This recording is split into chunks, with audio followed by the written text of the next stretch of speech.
The Inspector General of Police, Ibrahim Idris, has submitted a report to the acting president, Professor Yemi Osinbajo, and it's on interim investigation report on criminal conspiracy to wit, trespass, intimidation, and unlawful invasion of National Assembly complex with intent likely to cause breach of public peace. That report was presented to the acting president on Thursday. Remember that Lawal Daura was taken into custody and he was grilled for hours. And that report now from the IG, I'll quickly read out. I write to most respectfully appraise Your Excellency that following a petition from your esteemed office to investigate and report findings against Lawal Daura, the SACD GDSS, a team of cracked operatives headed by Commissioner of Police Garba Umar were deployed and we took the suspect into custody for interrogation and investigation. It was reported that Daura did conspire with his operatives wearing hood and mask to invade the National Assembly complex. They barricaded the road to the assembly and intimidated members of the National Assembly and workers by forcefully preventing them from performing their legitimate and constitutional duties, thereby committing a crime with intent to incite and wipe up sentiment against the federal government of Nigeria. The principal suspect, Lawal Daura, was formally arrested and interrogated in line with the allegation made against him. A report there from the Inspector General of Police to the acting president, Professor Yemi Osinbajo. My guests on the program are Murphy Abadoni, a social commentator, and Victor Anya, a public affairs analyst. Gentlemen, thank you for joining us today. Thank you. Thank you for having me. Okay, the invasion has happened. Daura has been sacked. He's been taken into custody, interrogated. There is already a report from the IGP to the acting president requesting that the operatives who participated in that action should also be brought in for grilling.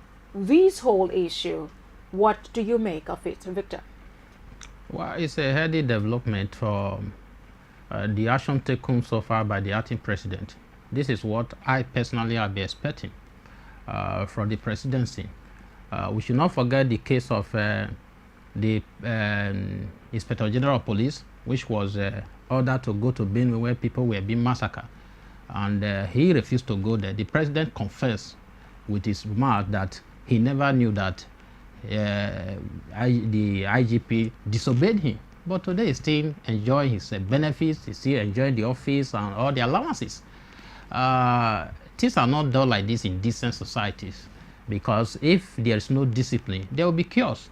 People will be wasted, and the first and foremost ranking police officer was asked by a city president to go there and take charge of the state. He never went there, and today he still enjoys his office. How do you expect other people to respect this country and the presidency?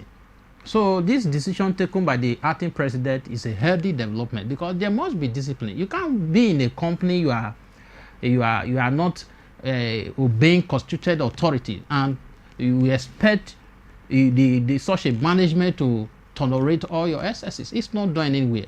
It's not done. We are quick to make reference to America, to Britain, to Germany, to Canada, all that, but we don't want to do the right thing. So this is a good example that has been set by the president, the acting president, I beg your pardon. Now other people coming after Daura will take a cue and take a lesson, and I think at least learn a lesson from him. All because if such a decision, such an action was not taken, then the country would have remained a laughingstock. Okay, let's come to Murphy. What do you make of this whole issue? Thank you very much. I think, like my colleague here just said, that it's a good one, considering the fact that it's one of those things Nigerians want to hear, that a public servant is involved in misconduct and is fired immediately. It's actually a good one at that. But there's one thing I also want us to understand, that if the president is not in support of his sack, by the acting president, he would not have been sacked. That is one thing, because the president and the acting president are one. The presidency is just one office. Being that as it may, I will also appreciate that those who are investigating Daura should hasten the process, because Nigerians want to really know what actually transpired. By virtue of the acts establishing the DSS, they are supposed to be taking instructions from the president. And if at this juncture the president was out of the country and the acting president did not dish out such instruction, and yet the man, Daura, went ahead to invade the National Assembly, I think the best thing to do now is to hasten the investigation process and make sure that those who invaded, those DSS men who invaded the National Assembly, should also get involved.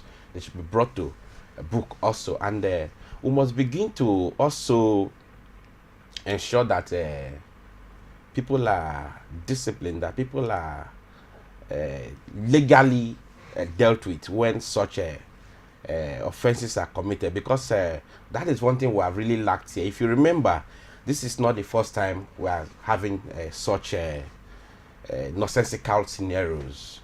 During 2014, we remember how a similar thing happened, and the lawmakers were now having to begin to climb, trying to jump the gate to have their ways into the National Assembly, and till today nobody was punished for that act. We remember also how very recently some persons also found their way into the National Assembly and made their way with the mail. So I think in a nutshell, we must begin to learn to punish offenders. We must begin to, no matter how highly placed, we should begin to punish offenders to serve as deterrent to others. Okay, let's look at a claim now by Lawal Daura, TG of the DSS, about what informed the decision of the service. It's a claim of an intelligence report that unauthorized persons were planning to smuggle and disclose dangerous weapons and incriminating items into the National Assembly.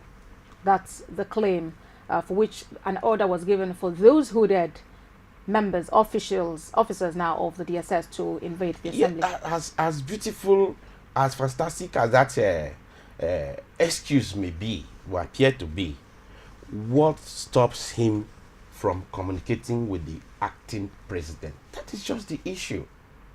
Of course, there are some, like I said earlier, there are security informations that are not disclosed to the public, and that is at this level, I strongly believe that they should have those privileged information. But you must communicate with those who are superior to you, with those who have given you a job to do. That is just where the problem is. You should have taken orders from somebody.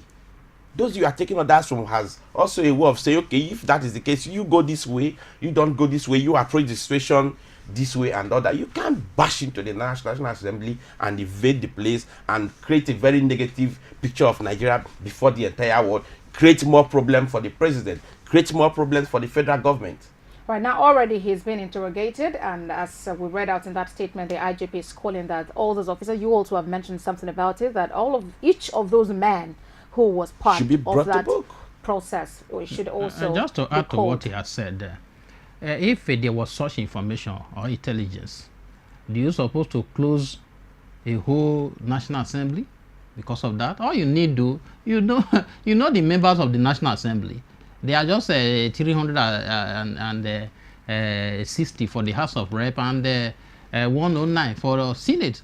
And we have police officers there. Are they saying that they are not familiar with those people? When they are coming, all you need to do, you allow the people, the members of the National Assembly to go in, and you freeze other people that are not known.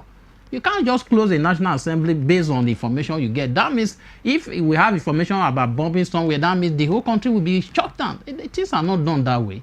He has to tell us why he took that action. I don't believe that that excuse or the explanation is given is satisfactory enough. It's not satisfactory because you can't close the whole system down because there will be bombing. If there's information about bombing, all you need to do is to preempt it. You have to take measures.